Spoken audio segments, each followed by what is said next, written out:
আসসালামু আলাইকুম প্রিয় বন্ধুরা, সবাই নিশ্চয় খুব ভালো আছেন।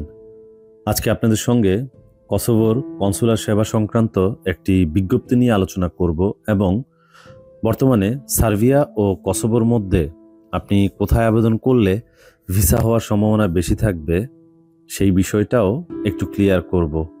তাই সম্পূর্ণ ভিডিওটা দেখার আমন্ত্রণ রইল। আর আপনারা যারা আমার চ্যানেলে নতুন, চাইলে চ্যানেলটি সাবস্ক্রাইব করে রাখতে পারেন, কারণ আপনারা আমার চ্যানেলে সবসময় ইউরোপের ওয়ার্ক পারমিট রিলেটেড আপডেটেড তথ্যগুলোই পাবেন।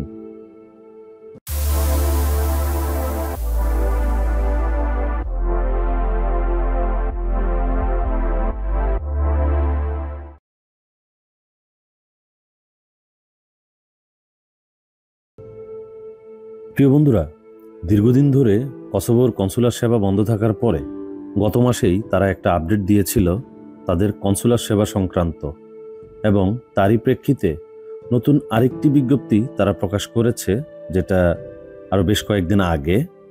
তো অ্যাকচুয়ালি মূল বিষয়টা হচ্ছে, কসোভোতে কিন্তু গত 2-1 বছর আগেও বাংলাদেশ থেকে সেরকম কোনো ওয়ার্কার যেত না, কিন্তু রিসেন্ট বাংলাদেশিদের ভলকানের দেশগুলোর প্রতি আগ্রহ বাড়ার কারণে কসোভোতেও প্রচুর বাংলাদেশি গিয়েছে এবং যাওয়ার জন্য চেষ্টা করছে।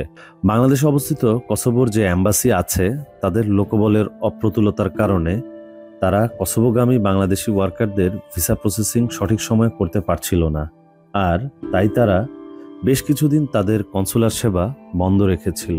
বর্তমানে তাদের লোকবল বাড়ানোর কারণে তারা কনসুলার সেবা সংক্রান্ত নতুন একটা বিজ্ঞপ্তি প্রকাশ করেছে, আর আপনারা স্ক্রিনে সেই বিজ্ঞপ্তিটি দেখতে পাচ্ছেন। তাদের এই নতুন বিজ্ঞপ্তিটি আমি যদি হুবহু বলি, সেটা হচ্ছে, কসোভোর পররাষ্ট্র ও প্রবাসী মন্ত্রণালয় থেকে প্রয়োজনীয় লজিস্টিক সহায়তা পাওয়ার পর কসোভো প্রজাতন্ত্রের ঢাকাস্থ দূতাবাসের কনসুলার শাখা ডি ক্যাটাগরির ভিসা অথবা কর্মসংস্থান ভিসার জন্য নতুন আবেদন গ্রহণ শুরু করবে। নতুন আবেদন গ্রহণের সম্ভাব্য তারিখ ডিসেম্বর 2024-এর শেষের দিকে, যা নতুন প্রক্রিয়া ও আবেদনের সময়সীমার সূচনা করবে। সেবার মান উন্নয়নের জন্য উল্লিখিত সময়সীমা থেকে দূতাবাসে ভিসা অ্যাপয়েন্টমেন্টের জন্য অনলাইন আবেদন প্রক্রিয়া প্রয়োগ করা হবে। আগামী সপ্তাহ খানেকের মধ্যে আমরা ভিসা অ্যাপয়েন্টমেন্টের ব্যাপারে বিস্তারিত নির্দেশনা প্রদান করব এবং প্রয়োজনীয় আবেদন প্রক্রিয়া সহজতর করার জন্য একটা লিঙ্ক চালু করব। আর আনন্দের সাথে জানাচ্ছি যে কসোভো ভিসা আবেদন ফি 80 ইউরো থেকে কমিয়ে 30 ইউরো বাংলাদেশি টাকার সমতুল্য করা হয়েছে। এই সুযোগে পুনর্ব্যক্ত করতে চাই যে ঢাকায় কসোভো দূতাবাসের সাথে কোনো পর্যটন, নিয়োগ বা ট্রাভেল এজেন্সির সহযোগিতা নেই। অতএব এই ধরনের ব্যক্তিদের দ্বারা প্রদত্ত প্রতিশ্রুতির ব্যাপারে সতর্ক থাকুন। যে কোনো তথ্যের জন্য প্রয়োজনে তাদের এই ইমেলে যোগাযোগ করার জন্য তারা বলেছে এবং ফোন নাম্বারও একটা দিয়েছে।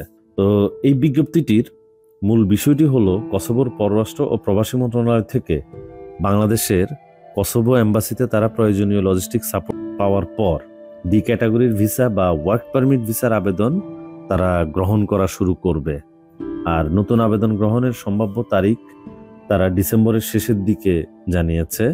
অ্যাপয়েন্টমেন্টের বিষয়টাও তারা সহজ করার জন্য অনলাইন আবেদন প্রক্রিয়া চালু করবে এবং এই ভিসা অ্যাপয়েন্টমেন্টের লিঙ্কটা আগামী সপ্তাহখানেকের মধ্যে তারা প্রকাশ করবে।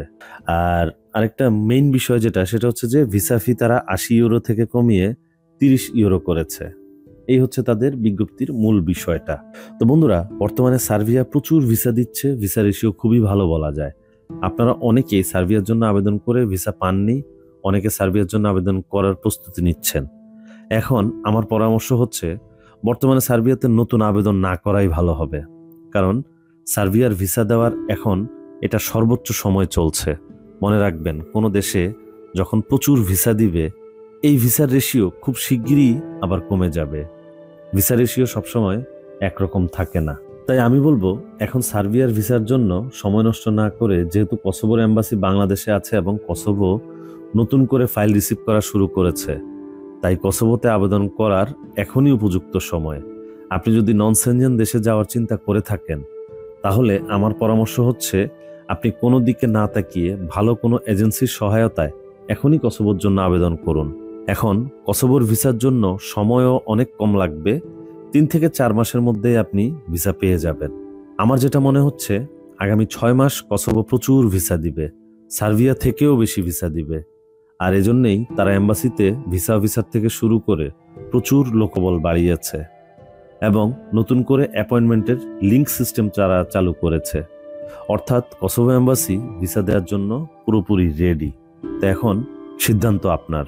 আর ফাইনালি আমি বলবো, নন সেনজেনে যদি যাওয়ার আপনার আগ্রহ থাকে তাহলে অন্যান্য দেশে ট্রাই না করে আপনি সরাসরি কসোভোতে ট্রাই করুন, এটা সবচাইতে ভালো হবে।